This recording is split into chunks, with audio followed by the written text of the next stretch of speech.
আসসালামু আলাইকুম ওয়া রাহমাতুল্লাহ। 7টি কাজ মানুষের জীবনকে ধ্বংস ও বরবাদ করে দেয়।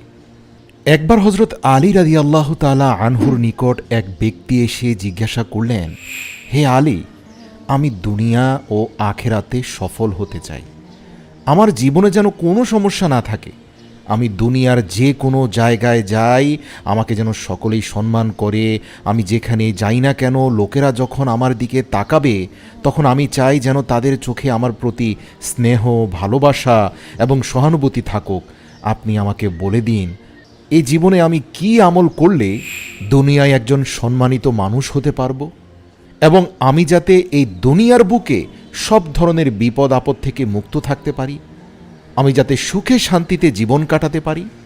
হজরত আলী রাদিয়াল্লাহু তাআলা আনহু সেই ব্যক্তিকে বললেন, হে আগন্তুক, যদি তুমি সত্যি চাও যে তুমি দুনিয়া এবং আখেরাতে সফল হবে এবং যে কেউ তোমার দিকে তাকাবে তার হৃদয়ে যেন তোমার জন্য মহাব্বত এবং ভালোবাসার সৃষ্টি হয়, তাহলে আমি তোমাকে কিছু উপদেশ দেব।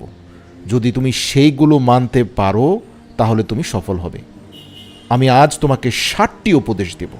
প্রিয় দর্শক, আজকের ভিডিওতে আমরা সেই 7টি জিনিস নিয়ে আলোচনা করব। আপনারাও সকলে চেষ্টা করবেন জীবনে এই 7টি কাজ থেকে দূরে থাকতে, যেই 7 কাজের ব্যাপারে হজরত আলী রাদিয়াল্লাহু তাআলা আনহু নিষেধাজ্ঞা দিয়েছেন। যদি আপনারা এই 7 কাজ করেন, তাহলে আপনারা নিজেদের জীবনের যে ধ্বংস ডেকে আনবেন তার জন্য কেবলমাত্র আপনারাই দায়ী থাকবেন। সর্বপ্রথম যে কাজটির ব্যাপারে হজরত আলী রাদিয়াল্লাহু তাআলা আনহু এই ব্যক্তিকে সাবধান করেছিলেন, তা হচ্ছে জীবনে ভুল করেও কখনো নিজের পিতামাতার সঙ্গে বেয়াদবি আচরণ না করা। হজরত আলী বলেন, হে আমার ভাই, যদি তুমি চাও যে দুনিয়া আখেরাতে সম্মান লাভ করবে, সর্বপ্রথম শর্ত হচ্ছে কস্মিন কালেও ভুলেও কখনো তুমি দুনিয়ার বুকে কোনো পরিস্থিতিতেই তোমার পিতামাতার সাথে খারাপ আচরণ করবে না।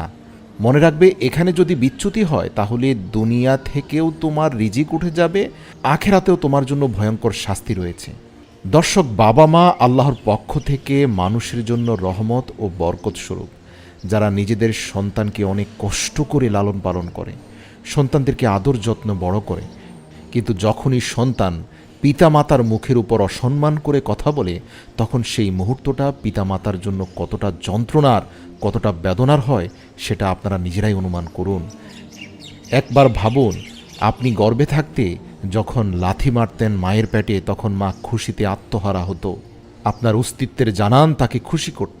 আর সেই সন্তান বড় হয়ে যখন মায়ের অন্তরে লাথির মতো আঘাত দেয় কথা দিয়ে, সেই আঘাত কতটা যন্ত্রণার।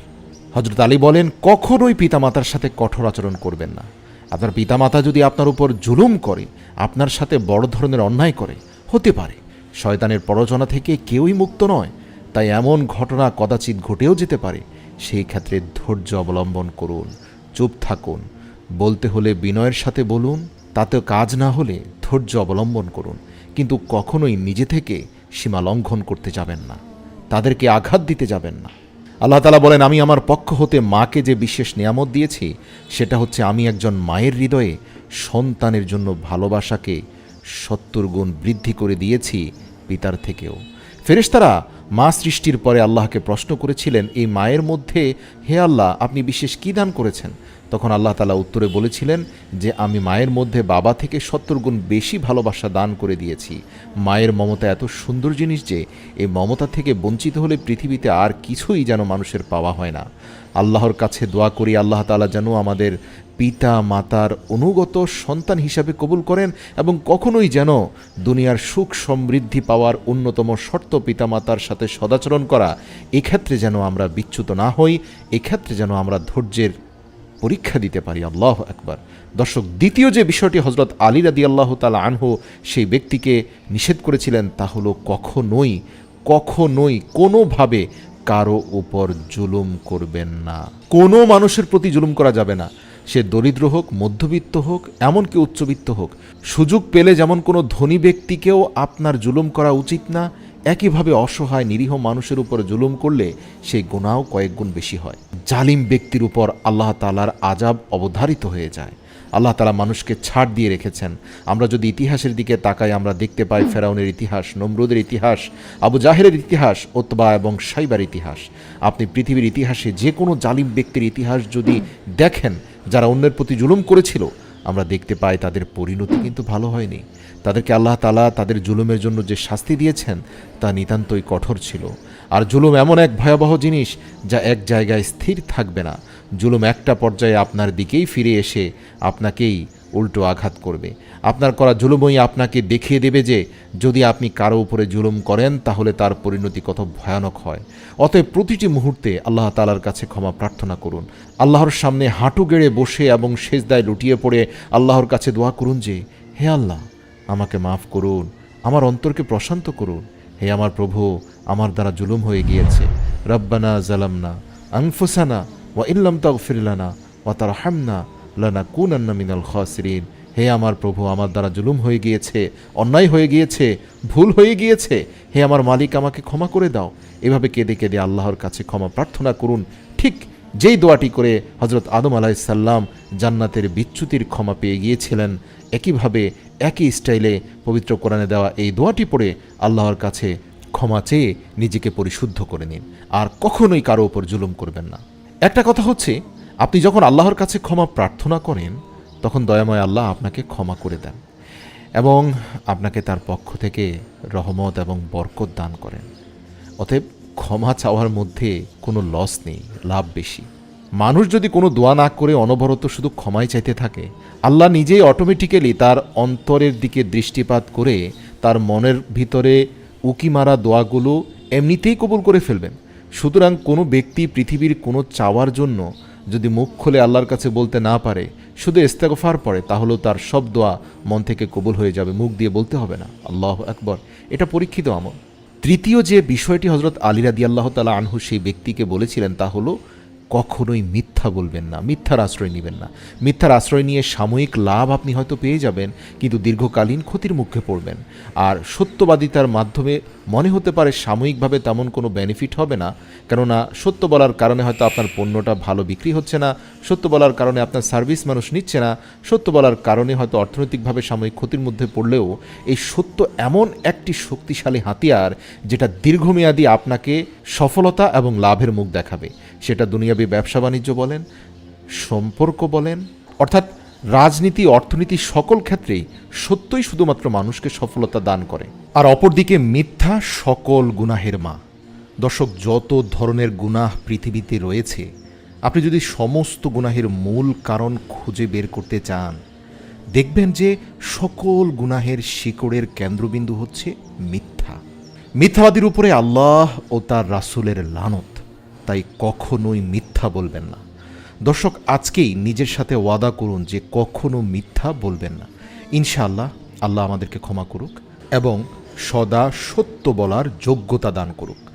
চতুর্থ যে বিষয়টি হজরত আলী রাদিয়াল্লাহু তাআলা আনহু সেই ব্যক্তিকে নিষেধ করেছিলেন তা হলো নেশা। তিনি সেই ব্যক্তিকে বলেন, তুমি কখনো নেশা জাতীয় দ্রব্য সেবন করবে না। দর্শক, যারা নেশা করে তারা আসলে জানেই না যে নেশা কিভাবে তাদের জীবনকে ধ্বংস করে দেয়। আর যখন জানতে পারে তখন আর ফিরে আসার রাস্তা থাকে না। যেটা স্পর্শ করে এর প্রতি নেশাগ্রস্ত হয়ে যাওয়া যায়, কিন্তু খুব সহজে এ থেকে বের হওয়া যায় না। নেশার কারণেই অনেক পরিবার এবং বংশ পর্যন্ত ধ্বংস হয়ে গেছে। মানুষের মানসিক প্রশান্তি নষ্ট হয়ে যায়। একজন নেশাগ্রস্ত ব্যক্তি কখনোই মানসিক শান্তি পায় না। একটি মুহূর্তের জন্য সে শান্তিতে থাকতে পারে না। আপনি যদি নেশা করেন তাহলে এটি আপনার নিজের ক্ষতি তো করবেই, পাশাপাশি আপনার পরিবার এবং আপনজনদের জীবনেও এর অত্যন্ত খারাপ প্রভাব পড়বে। আপনি একাই কষ্ট ভোগ করবেন এমনটা নয়, আপনার সাথে আপনার পরিবারের লোকদেরকেও এই কষ্ট ভোগ করতেই হবে। আপনারা কল্পনাও করতে পারবেন না যে একজন নেশাগ্রস্ত ব্যক্তিকে নিয়ন্ত্রণ করা কতটা কষ্টের। নেশাগ্রস্ত ব্যক্তি মাতাল অবস্থায় গালিগালাজ করে, আত্মীয় স্বজনদের সাথে খারাপ ব্যবহার করে, স্ত্রীর সাথে খারাপ ব্যবহার করে, বাবা মায়ের সাথে খারাপ ব্যবহার করে, বলা যায় সে পুরো পরিবারকে অসুস্থ করে ফেলে। আল্লাহ আমাদের নেশাকর দ্রব্যের হাত থেকে রক্ষা করুক। পঞ্চম যে বিষয়টি হজরত আলী রাদিয়াল্লাহু তাআলা আনহু সেই ব্যক্তিকে নিষেধ করলেন তা হলো জেনা। তিনি সেই ব্যক্তিকে বললেন, তুমি কখনোই জেনার ধারে কাছেও যাবে না।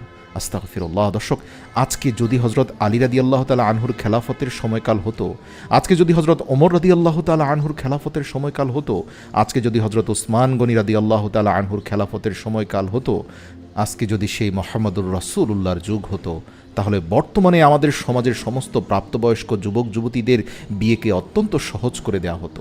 এখানে একটা বিষয় স্পষ্ট করি, বিয়ে সহজ হলে জেনা কঠিন হয়ে যায়। আবার শুধুমাত্র বিয়েই যে জেনার সমাধান তাও কিন্তু নয়।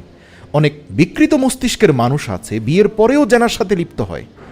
এটা তাদের শারীরিক চাহিদার থেকেও ঊর্ধ্বে উঠে মানসিক বিকৃতির একটি চূড়ান্ত পর্যায়ের বহিঃপ্রকাশ করে। এই জাতীয় মস্তিষ্ক বিকৃত মানুষ যারা বিয়ের পরেও নিজেদের জেনার হাত থেকে রক্ষা করতে পারে না, তাদের জন্য ইসলামিক বিধান হচ্ছে মৃত্যুদণ্ড। কিন্তু আমভাবে সমাজে যে সকল যুবক যুবতীরা জিনাহের দিকে লিপ্ত হচ্ছে, এদের 90% জন্যই দায়ী হচ্ছে সঠিক সময়ে যুবক বয়সে, যুবতী বয়সে তাদের বিয়ের ব্যবস্থাকে কঠিন করে তোলা। ইসলামী শাসনতন্ত্রে দেখা গিয়েছে যে প্রাপ্তবয়স্কদের বিয়েটা যদি সহজ হয়ে যায়, এক্ষেত্রে জেনার হার অনেকাংশেই লোপ পায়, এমনকি 90% নিয়ন্ত্রণ করা যায়। আর বিয়েকে কঠিন করা হয়েছে যৌতুকের মতো নোংরা সংস্কৃতির দ্বারা, বিয়েকে কঠিন করা হয়েছে অত্যাধিক মূল্যের মহারানার মতো কঠিন ব্যবস্থা, বিয়েকে কঠিন করা হয়েছে অনইসলামিক কিছু আচার অনুষ্ঠানের উঁচু খরচাপাতি, যা অনেক যুবকদের পক্ষেই অর্জন করা কঠিন হয়ে দাঁড়িয়েছে। যদি কনে পক্ষ এবং পাত্রপক্ষ উভয়ে এক এবং অদ্বিতীয় আল্লাহকে খুশি করার জন্য বিয়ের ব্যাপারে সদিচ্ছা পোষণ করে, তাহলে যুবক যুবতীদের বিয়ে অত্যন্ত সহজ হয়ে যায়। আল্লাহু আকবার। আরেকটা বিষয় জানিয়ে রাখি, জিনা হচ্ছে মানুষের রিজিকের জন্য সবচেয়ে বড় ধ্বংসের কারণ। আপনি জেনে অবাক হবেন, এ পৃথিবীতে জিনাখোর ব্যক্তি কখনোই সচ্ছলতার মুখ দেখতে পারে না। এদের জীবনের কোনো না কোনো এক পর্যায়ে দারিদ্রতা গ্রাস করে ফেলে, এতে কোনো সন্দেহ নেই। এমনকি জিনাগ্রস্ত ব্যক্তি মারাত্মক পেরেশানির মধ্যে থাকে, মানসিক অশান্তি তার ভেতরে কুড়ে কুড়ে খায়, রাতে ঘুমোতে পারে না, কোনো কাজকর্ম করতে পারে না। এই অশ্লীলতা তাকে ভিতর থেকে ধ্বংস করে দেয়। আল্লাহ আপনি আমাদের যুবকদেরকে, আমাদেরকে জেনার হাত থেকে রক্ষা করুন, আমিন। এরপর ষষ্ঠ যে বিষয়টি হজরত আলী রাদিয়াল্লাহু তাআলা আনহু সেই ব্যক্তিকে নিষেধ করলেন তা হলো অহংকার। তিনি সে ব্যক্তিকে বললেন, তুমি কখনোই অহংকার করবে না, কেননা অহংকার শুধুমাত্র ওই এক সত্তাকেই মানায় যিনি হচ্ছেন আল্লাহ সুবহানাহু ওয়া তাআলা। ছোট বড় অসংখ্য গল্প কাহিনীতে এবং ইতিহাস থেকে একটা বিষয় বারবার প্রমাণিত হয়েছে যে অহংকার পতনের মূল কারণ। অহংকার যে করবে তার কোনো ভবিষ্যৎ নেই। হয়তো আল্লাহ তাআলা আপনাকে অনেক নিয়ামত দান করেছেন, তিনি আপনাকে অনেক সফলতা দিয়েছেন, যেমনটা হয়তো আপনার চাইতে অনেক বেশি মেধাবী এবং জ্ঞানী গুণী ব্যক্তিরা পায়নি। এটা আল্লাহর দয়া, তিনি আপনাকে পছন্দ করে আপনার প্রতি দয়া করেছেন, আপনাকে অনেক নিয়ামত দান করেছেন। কিন্তু আপনি যদি এটাকে নিজের অহংকারের বিষয়বস্তু বানিয়ে ফেলেন, আল্লাহর দেয়া নিয়ামত পেয়ে অন্ধ হয়ে যান, মানুষের প্রতি দাম্ভিকতা প্রদর্শন করেন, তাহলে মনে রাখবেন যা আল্লাহ আপনাকে দিয়েছেন তা নেওয়ার জন্য আল্লাহর একদিনেরও বেশি সময় লাগবে না।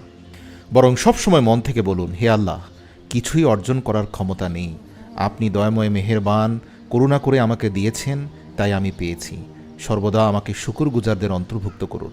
এভাবে আল্লাহ পাকের কাছে দোয়া করবেন অহংকার মুক্ত থাকার জন্য। বলবেন, আল্লাহ আপনি না দিলে কিছুই পেতাম না, দয়া করে আমাকে অহংকার মুক্ত করুন। মনে রাখবেন, অহংকার এমন একটি ভাইরাস, এমন একটি অগ্নিকুণ্ড, যা যে নিজে ধারণ করবে সে নিজেই জ্বলে পড়ে ছারখার হবে, অন্য কারো কোনো ক্ষতি হবে না। হিংসা এবং অহংকার এ দুটির ক্ষেত্রে এটা প্রযোজ্য। আপনার মধ্যে যদি থাকে তাহলে অগ্নিকুণ্ড আপনি ধারণ করলেন। ভালো হয় এগুলো ফেলে দিন, অন্যকে উঠিয়ে নিলে সেও পড়ে যাবে।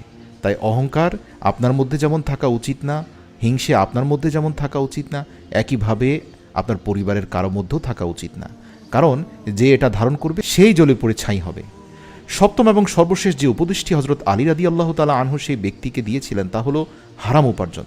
তিনি সেই ব্যক্তিকে বললেন, তুমি কখনোই হারাম পথে অর্থ উপার্জন করবে না, হারাম খাবে না, কেননা মানুষরা হারাম উপার্জন করে, হারাম খায়, হারাম টাকার কাপড় পরিধান করে, আর দেখবে যে এই সকল মানুষরাই জীবনে নানান ধরনের অশান্তিতে পড়ে।